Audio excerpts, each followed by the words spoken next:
Ei, não sai daí não. Se amanhã você tem prova de núcleo celular, deixa que o tio Keke te explica.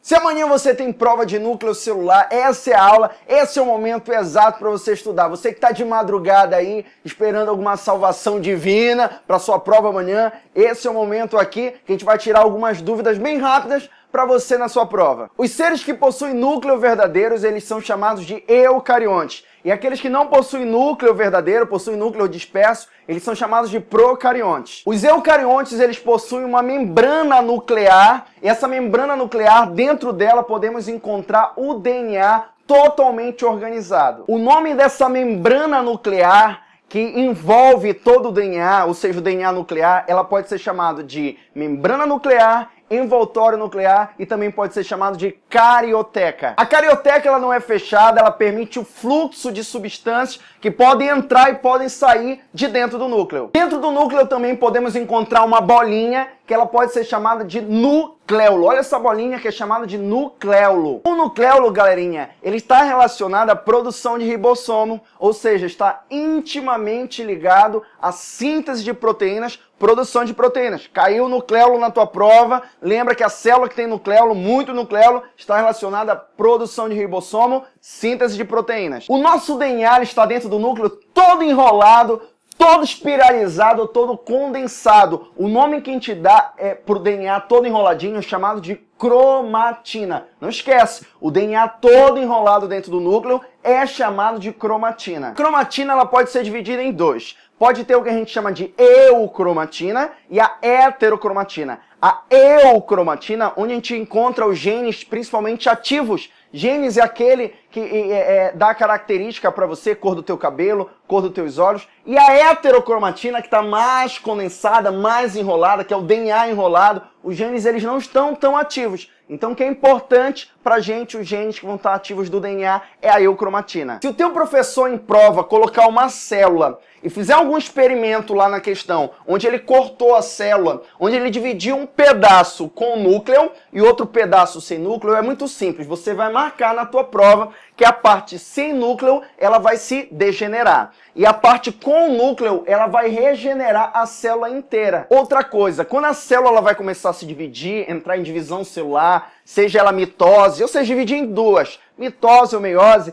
esse DNA, ele vai sair de dentro do núcleo, ele vai começar a se enrolar ainda mais. Quando o DNA ele começa a se enrolar, condensar, a gente começa a chamar ele de cromossomo. Anota então aí o que é o cromossomo. Cromossomo é uma molécula de DNA muito enrolada, muito enrolada. E as proteínas que vão enrolar esse DNA para formar o cromossomo, elas são chamadas de histonas. O cromossomo ele pode ter dois aspectos. Ele pode ter um aspecto de um bastãozinho, ou ele pode estar na forma de xizinho. Quando o cromossomo ele só está no aspecto de um bastãozinho, ele é feito de uma molécula de DNA. Quando ele está na forma de xizinho, que vocês conhecem muito, ele tem duas moléculas de DNA. E olha que interessante. Quando ele está na forma de xizinho, cada pedaço, metade do cromossomo, isso aqui é um cromossomo na forma de xizinho, é chamado de cromátide. Desse lado eu vou ter uma cromátide e do outro lado eu vou ter outra cromátide. Essas cromátides, elas são chamadas de cromátides irmãs.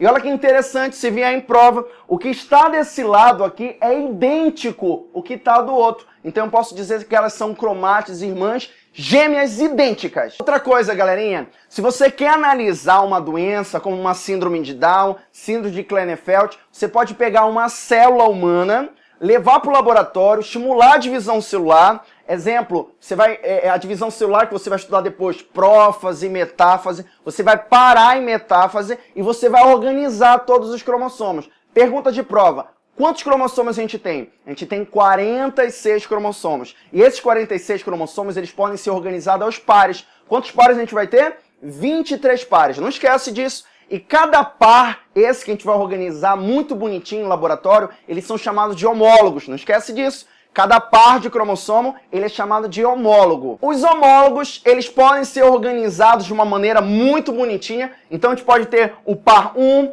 par 2, par 3 e assim por diante. A gente tem 23 pares. Qual é o nome dessa organização? Tudo bonitinha, Kennedy. É chamado de cariótipo. Então, cariótipo é a forma de organizar os cromossomos. Não esquecendo que a gente tem 46 cromossomos, são 23 pares, e nós somos seres chamados de 2Ns, diploide. Kennedy, por que o nome é diploide? Diploide quer dizer que a gente recebe metade do nosso papai, que vem do espermatozoide, e metade da nossa mamãe, que vem do ovócito dela. Ao se unir, a gente fica 2N, porque a gente recebeu metade do nosso pai, metade. Então, cada célula do nosso corpo é chamada de diploide. Porém, se vier em prova, uma célula do gameta, ela vai ter metade dos cromossomos, ou seja, espermatozoide e ovócito vai ter apenas 23 cromossomos. Quando a célula possui 23 cromossomos, que são as células gaméticas dos gametos, também chamadas de germinativas, elas são chamadas de células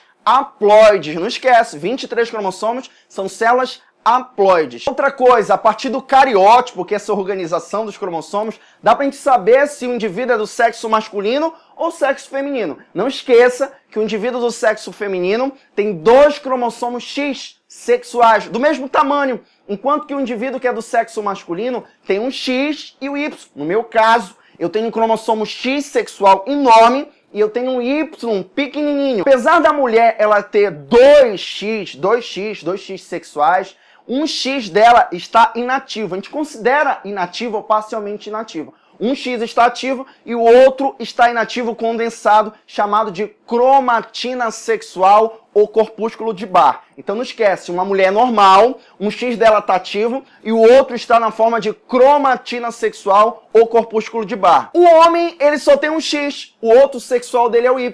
Logo, o único X que o homem possui, ele não está condensado, então ele está ativo. O homem não possui cromatina sexual. Bom, moçada, isso aqui foi apenas um resumo de núcleo. Eu espero ter ajudado um pouquinho, relembrando algumas coisinhas para a sua prova. E eu desejo vocês uma excelente prova. Detone lá, faça as questões com cuidado. E eu te aguardo num próximo resumo de prova. Até a próxima, galerinha. Um beijão do tio Keke. Tchau, tchau.